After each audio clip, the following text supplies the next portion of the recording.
네, 여러분 안녕하세요. 박주현입니다. 감사합니다. 예, 제가 2020년 4월 15일 이후에 아마 처음으로 이렇게 집회 그 연설을 했던 곳이 이곳이었던 것 같습니다. 3년이 넘었네요. 3년이 넘게 지났는데 그동안에 너무 많은 실망도 했고 너무 많은 분노도 했고 또 많은 감정의 그 교차를 느꼈는데 오늘 이 자리에 서는 것이 좀 남다른 것 같습니다. 사실 제가 한동안은 집회보다는 이제 뭐 변호사로서의 일에 주력을 하면서 다른 식으로 나라를 위하고 또 우리나라 사회를 위한 일을 하겠다라고 생각을 했었는데 최근에 이제 TV조선과 조선일보의 보도를 보면서 뭔가 균열이 있다, 흐름이 있다라는 생각이 들어서 오늘 이렇게 애국지사님들이 모이시는데 조금이라도 힘을 도와드리려고 이렇게 이 자리에 왔습니다. 네, 제가 뭐 여러분들께 기쁜 소식을 하나 알려드리면 조금 전 2시 10분경에 4.15 부정선거를 미리 예측을 하고 사전투표를 하지 말고 당일 투표를 해야 한다는 등의 말씀을 먼저 하셨던 양선엽이라는 분이 계십니다. 그분 재판이 항소심에서 있었는데요.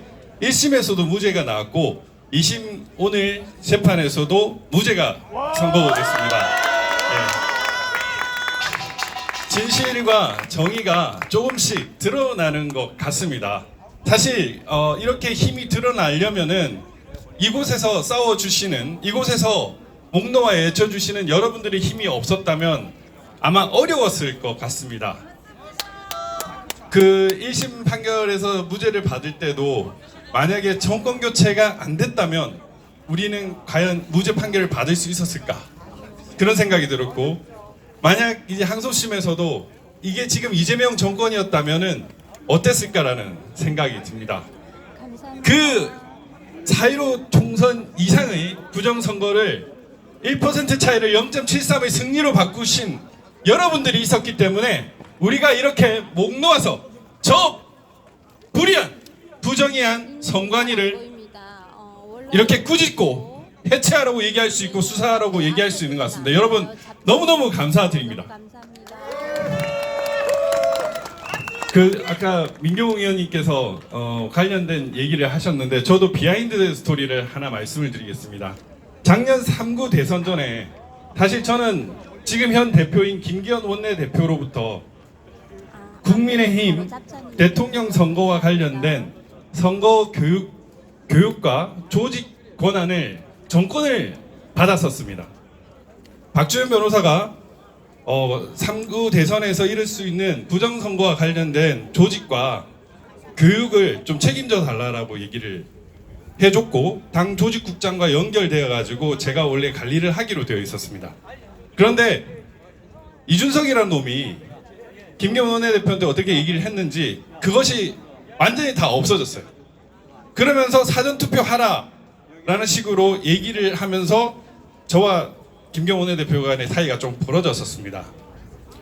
그리고 이제 소쿠리 투표 사건이 있었죠. 그 소쿠리 투표 사건 때 국민의힘 행안위 위원들이 여기 들어가서 항의를 했고 당시에 김기현 원내대표가 박찬진 사무차장이었습니다. 박찬진 사무차장을 불러가지고 혼쭐을 냈던 그 얘기가 있었습니다. 근데 그 이후에 제가 다른 그 장례식장에서 김기현 원내대표하고 얘기를 나눈 그 일화가 있었는데 그때 도대체 3구 대선 때 도대체 왜 그런 식으로 행동을 했습니까? 라고 제가 얘기를 했습니다. 아니 사전투표를 왜 하고 소쿠리 투표 보십시오. 진짜 엄청난 부정선거 아닙니까?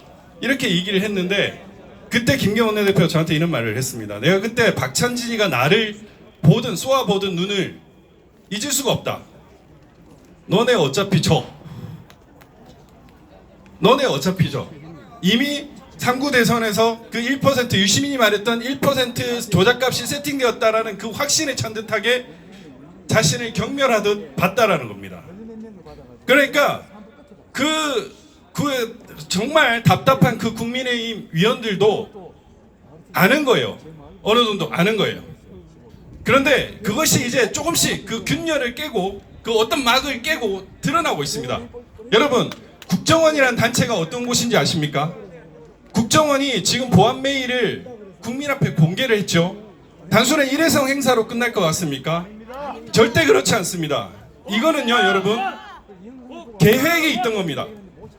1차, 2차, 3차 어떤 식으로 시나리오를 짜놓고 내가 저 선관위를 조져버리겠다 라는 뭐 대통령의 의지인지 다른 의지인지는 모르겠지만 그런 의지의 표현이라고 생각을 하시면 됩니다. 그래서 우리가 해야 할 일은 뭡니까?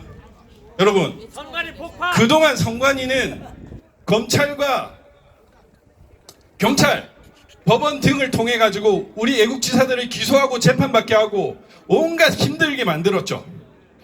근데 이제는 그들이 그 대가를 치를 단계입니다. 수없이 많이 고발했던 사건들, 우리 민경우 의원님과 한 20건 넘게 많은 건들을 고발을 했었는데 그 당시 이성윤이 중앙지검장일 때 모든 고발 사건을 중앙지검으로 갔더니 불송치 각하 기각을 했던 전례가 있습니다. 모든 부정선거와 관련된 수사를 제대로 안 했어요. 근데 이제 우리가 하나씩 고발을 하면 됩니다. 하나씩 고발을 해서 저놈들이 벌벌 떨게 만들어야 돼요.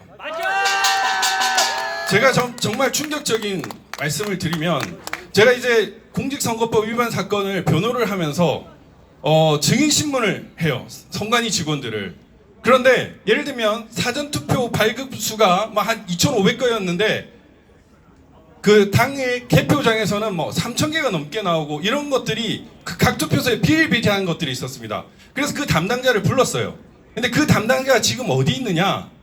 일선 선관위에 있는 것이 아니라 저 중앙선관위에 있는 거예요. 이게 뭐냐나 부정선거에 가담했던 그 오프라인 조작에 가담했던 자들을 인사발령으로 중앙선관위 많이 모아가지고 이들에게 승진을 주거나 많은 혜택을 주고 있다는 겁니다. 이 엄청난 불법을 저지르면서 그 나름의 어떤 승진이나 좋은 보직이나 하는 이런 대가를 주면서 대한민국 주권을 유린하고 부정선거를 일삼아 왔던 거예요. 이제 우리가 이걸 용서하면 되겠습니까? 조작의 흐름은 이제 많이 밝혀졌어요. 저도 지금 국회 용역 보고서에 부정선거 관련된 보고서를 하나 쓰고 있는데 이 조작의 흐름 그리고 조작의 증거들은 너무너무 많더라고요. 이제 그걸 하나씩 정리해서 하나씩 고발을 해야 됩니다. 그리고 여러분들, 선관위는 공무원이기 때문에 거짓말을 문서에 쓰면은 처벌을 받습니다. 그래서 선관위에 여러분 계신 각각의 선관위도 좋습니다. 정보 공개를 요청하세요. 도대체 이게 왜 투표지가 펴지는 거냐? 이런 걸 할 때 빳빳한 특수재질, 형상보건 기능이 있는 특수재질을 가진 종이를 써서 이렇다 이러면은 그 사람 허위 공문서 작성죄로 고발하시면 되는 거예요. 이제 하나씩 다시 고발을 하시면 좋겠습니다. 이제 우리의 시간이 다가오고 있습니다. 그동안은 너무너무 힘들었고 오히려 정의와 진실을 외쳤던 분들이 억울하게 탄압당하고 포상을 받아야 한 분들이 오히려 유죄 판결을 받고 심지어는 구속되거나 그렇게 하셨는데 이제 우리의 시간이 다가오고 있습니다. 그 우리의 시간을 다가오니까 우리가 조금 더 분발을 해서 다시 저 불의한 자들을 심판해야 될 것입니다. 그리고 이 중앙선관위가 저렇게 거짓하게 날뛰도록 할 수 있게 만들었던 대법원, 그 법원 조직에도 여러분들이 국민들의 무서움을 보여주셔야 할 것입니다. 그리고 또 하나 더 말씀드리고자 합니다. 이 부분은 얘기를 잘 안 나오는데 지금 보면은 선관위를 대변하는 변호사들이 있죠. 저는 그 사람들이 참 뻔뻔하다고 생각을 합니다. 이 엄청난 거짓들을 계속 얘기를 하는데 제가 만약 변호사라면 대리인이라면 나 이거 못한다. 엎어버릴 것 같습니다. 어떻게 이렇게 거짓되게 하냐. 그런데 오히려 그들은 그 선관위로부터 주는 이익, 수입료일 수도 있고 제가 보니까 최근에는 TV에도 나오는 친구들도 많고 이렇더라고요. 그런 식으로 무형, 유형의 이익을 얻는 그 부정행과 불의에 동조하는 것이 오히려 대한민국에서 살아가는데 더 유리하다는 인식을 갖지 못하도록 우리가 감시의 눈으로 그리고 뜨거운 꾸지람의 눈으로 그들을 꾸짖고 뭐라 해야 될 것 같습니다. 여러분들이 있었기 때문에 조금씩 진실과 정의가 그래도 조금씩 올라오고 있는 것 같습니다. 아직 이 불이 반딧불인지 떠오르는 일출인지는 아직 분명하지 않습니다만은 환한 대낮이 될 수 있을 거라 생각하고 그 환한 일출이라고 생각을 하고 그리고 우리가 조금씩 나아가면은 그런 순간이 바로 올 거라고 생각을 합니다.